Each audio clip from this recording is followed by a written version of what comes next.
BNP নেতা আমানুল্লাহ আমানের ১৩ বছর ও তার স্ত্রী সাবেরার ৩ বছরের সাজা বাতিল করেছেন আপিল বিভাগ।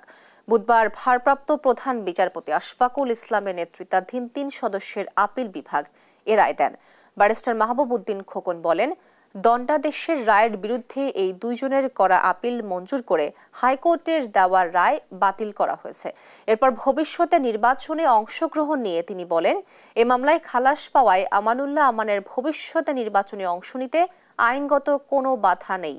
সম্পদের তথ্য গোপন ও জ্ঞাত আয় বহির্ভূত সম্পদ অর্জনের অভিযোগে আমান দম্পতির বিরুদ্ধে ২০০৭ সালের ৬ মার্চ রাজধানীর কাফরুল থানায় মামলা করে দুদক।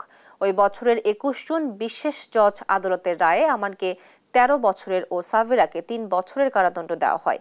এ রায়ের বিরুদ্ধে তারা হাইকোর্টে আপিল করেন। ২০১০ সালের ১৬ আগস্ট হাইকোর্ট সেই আপিল মঞ্জুর করে তাদের খালাস দেন। হাইকোর্টের এ রায়ের বিরুদ্ধে দুদক আপিল করলে ২০১৪ সালের ২৬ মে আপিল বিভাগ সে রায় বাতিল করে হাইকোর্টকে আপিল মামলাটি পুনঃশুনানির নির্দেশ দেন।